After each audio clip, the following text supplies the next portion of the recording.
All right. I think we're good now. Maybe. All right. Welcome to and welcome back. Today we're going to be doing something a little different. Um, no audio today, unfortunately. I apologize, but hopefully I'm going to get back into that soon. I've been doing a whole lot of stuff back here, and just work's been kicking my ass lately. Labor shortages, component shortages. It's been bad. Let's just leave it at that. Um, Today we're going to work on some Lego 9-volt stuffs. And, there's other videos out there that, people explaining how to do this and what to do. And this is just my take on it, how I do it. But if you have any of these old 9-volt connections, you're familiar with this uh, insulation on the wires just kind of flaking and peeling off. And, you can see that here. Um, Let me zoom in actually. I gotta get used to using my camera again. Oh, it's not gonna behave.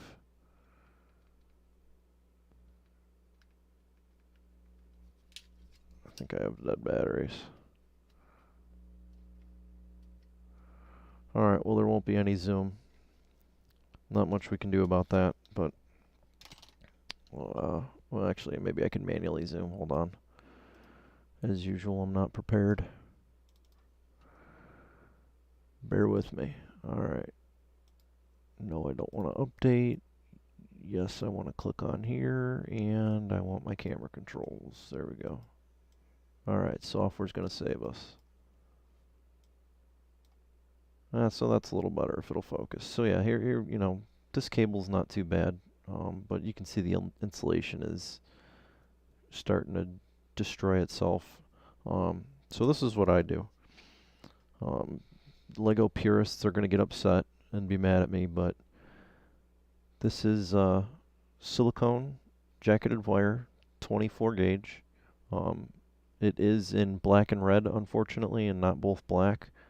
I'm sure if you really wanted to be, crafty or handy, you could probably find one that's, black on both instead of, two different colors. I know some people have used ribbon cable in the past, like either a 2P or a 4P or a 6P ribbon cable. Silicone jacketed. This is 24 gauge wire. I use this, and this is what it is. EVZ ink, and it's 24 gauge silicone. I don't know, they list something about LEDs and blah blah blah, but it's just 24 gauge silicone double stranded wire. Very important that it's silicone. It needs to be silicone in order to work with the Lego stuff, and you'll see why in a minute. But I don't really care that the color's different. And quite honestly, Lego doesn't manufacture wire; they buy this wire, so I don't really feel bad about replacing it after it's gone bad. You'll have some purists that might disagree, but this is how I do it. If you want to make it better or exact, search out some different wire. This wire I got on Amazon. It's fairly cheap, and it seems to work well. So I'm going to show you how easy this is. Really, the only tool that you need for this job is an X-Acto blade, but it has to be one of these flat ones, and it needs to be reasonably sharp. Don't use like a dull, dirty blade. It's not always 100% successful, but I mean, it's very rare that I break one of these. So here's a standard 9-volt connection. And what I do is, the blade is like a chiseled tip. So this is the flat side, and this is the curved side on the top here, or the chamfered side. Inside here, there's a little tab. And what I do is I insert the blade in between the tab and the housing, and I work it down until it touches these two little stops that are on the top here. These are actually the locks that hold it in place. Now, I don't put a ton of force on it because I don't want to cut through the little locks that are in there. But if you get it in there, you push reasonably hard. Not enough to cut it, but enough to make contact with it, and you just pry it. It pops right out. So it doesn't do any damage. and then you come in with a screwdriver and stick it through the holes, and you can just pop these right out. And there it is. So there's one side. And then the wire, just kind of carefully wiggle and pull it, and it comes right off. And inside here there's like some little crush contacts. They're like pretty sharp, and what they do is they bite into the wire. So there's one side done. Now we're going to do the other side.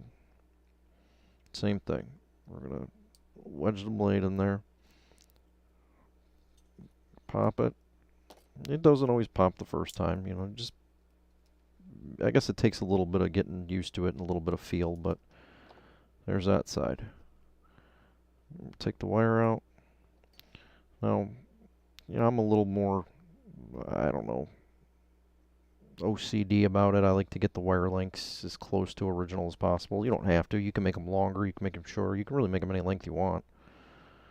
But I try to match them up as best I can. I usually leave, you know, about an extra millimeter, maybe 2 on the end. Nobody's going to scrutinize it down to that level. But, so this was a short one. Here's how easy this is to fix. So, pick a side. Doesn't matter which polarity the wire's in. These 9-volt connections, especially if they work with like the RCX sensors, there's no polarity. It's an AC power signal, and then they somehow, you know, stream data through that. There's like write-ups on how it's done. I don't fully understand it, but what I do know is that polarity doesn't matter.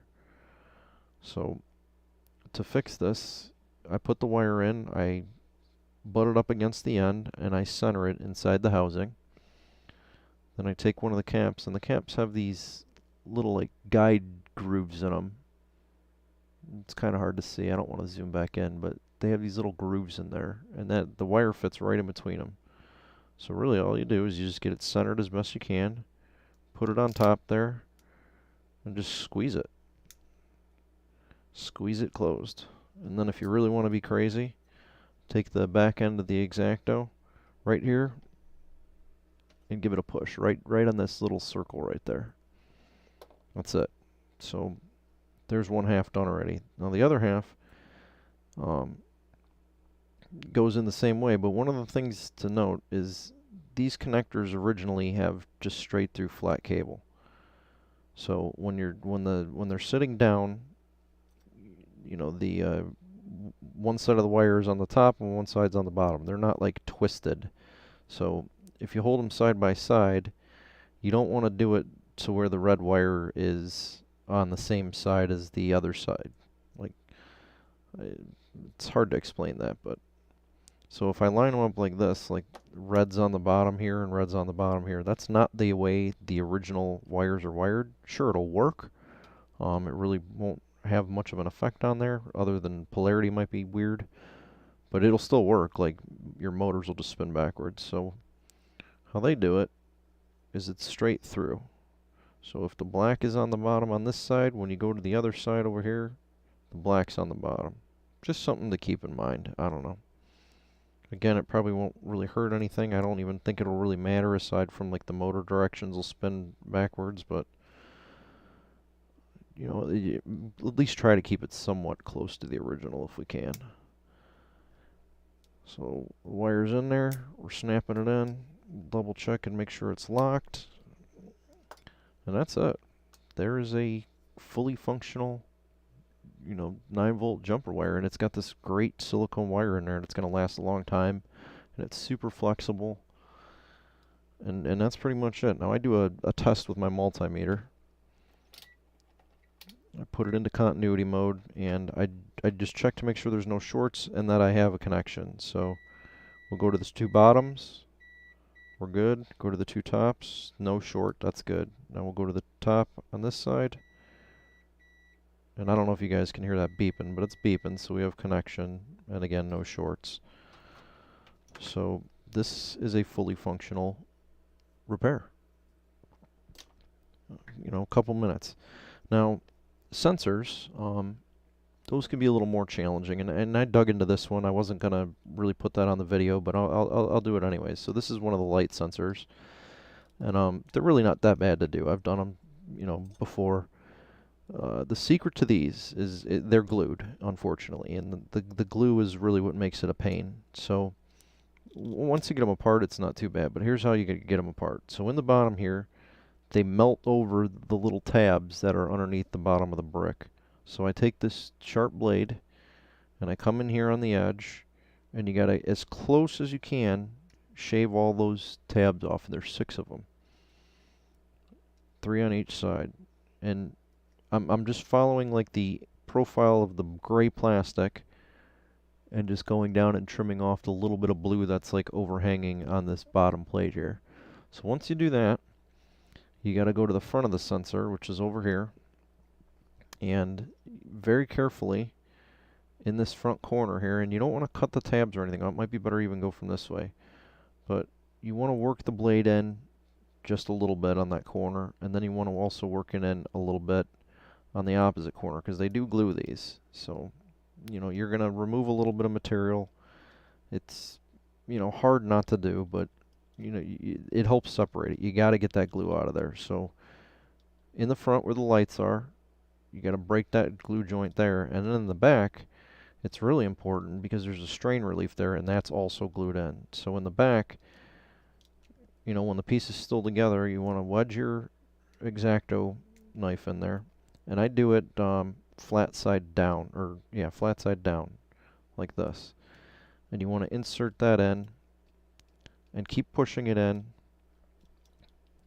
And I actually have a different blade that I use for this. It's thinner, but you keep pushing it in until it shears off this little piece of plastic that's in there.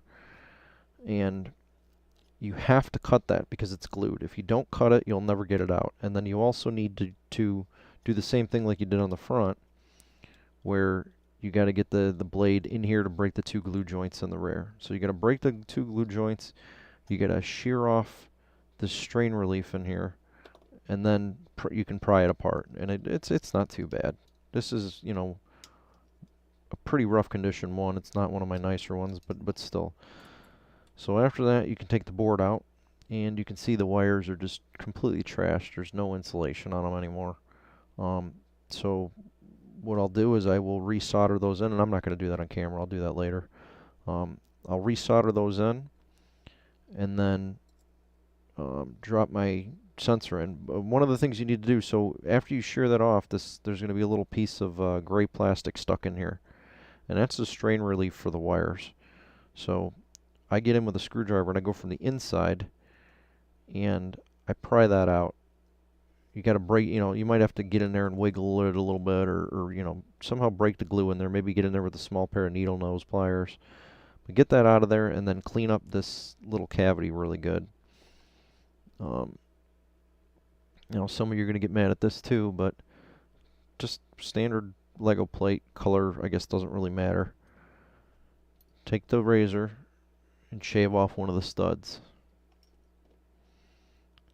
You don't have to use a Lego for that. You can really use anything if you got some thin plastic laying around, but I shave it off, and then I file it down to where it's almost flush. There's a little dimple in the bottom of these till it's almost flush with that. And the reason I do that is so I can push that back in here and have my strain relief.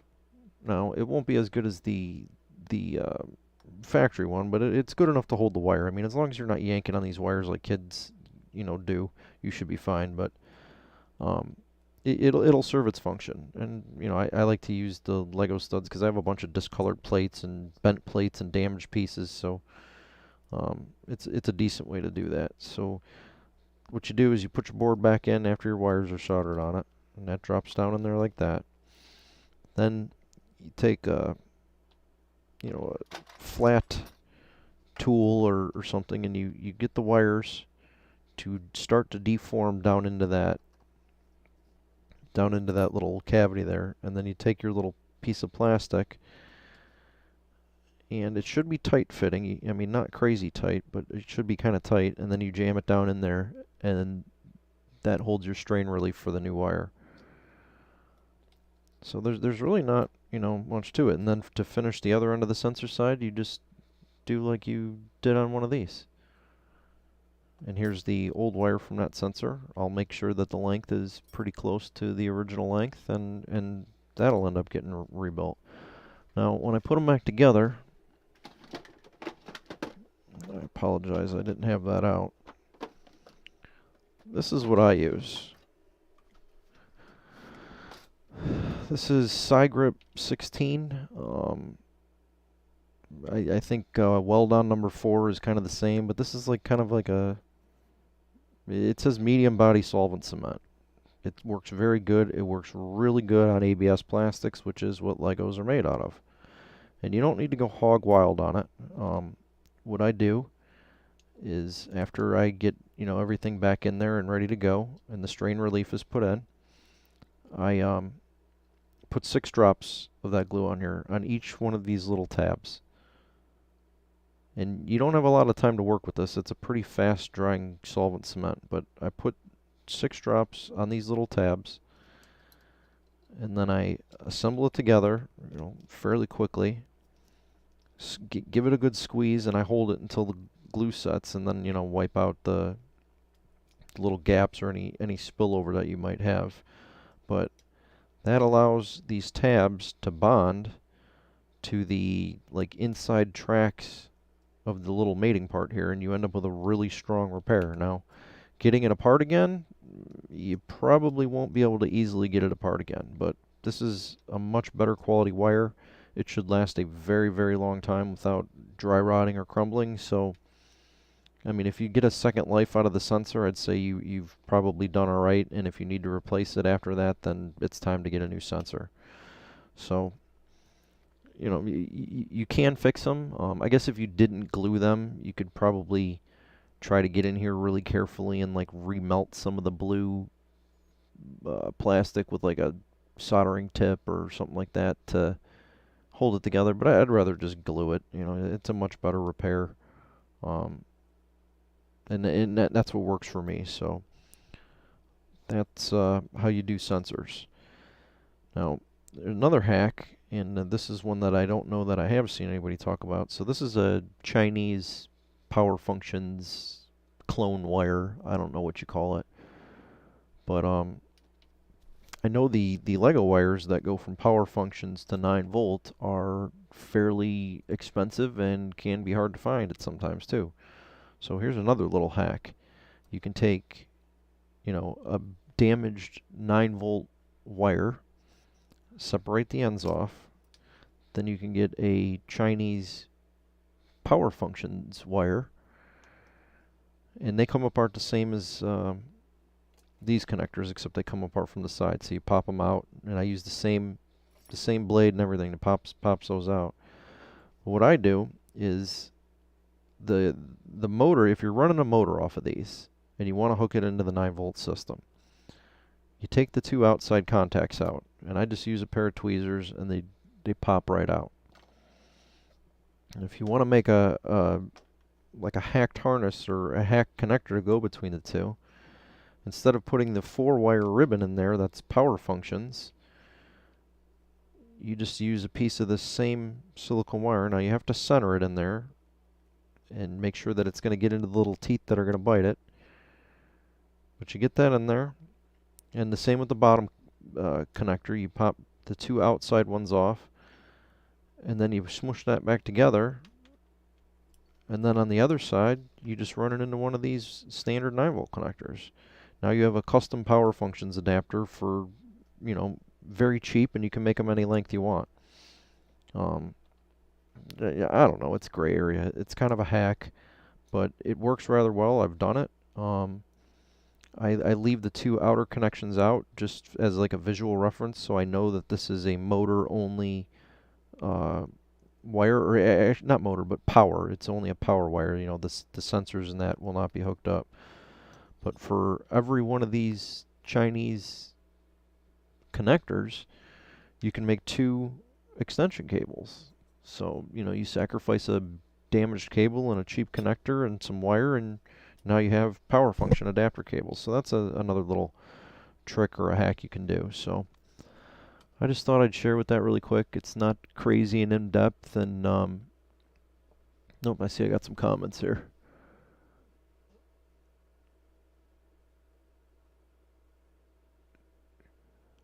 I'll message you in a little bit on that. Give me a few seconds. I'll reply to your comments that you made on my thread there. Let me get this video finished up. But that is how you know, you can repurpose or give a second life to some of your Lego sensors. So you know, let me know in the comments if this has helped anybody out. You know, I apologize I haven't been around and doing, you know, any videos lately, but yeah, life comes first. I don't know what else I can say. Like, things have been kind of chaotic. I'm hoping I can get to it. I know I have people waiting for some repairs. If you're waiting for a repair from me, a lot of the parts are now starting to come back into stock, so I should be able to progress through that and finish those up.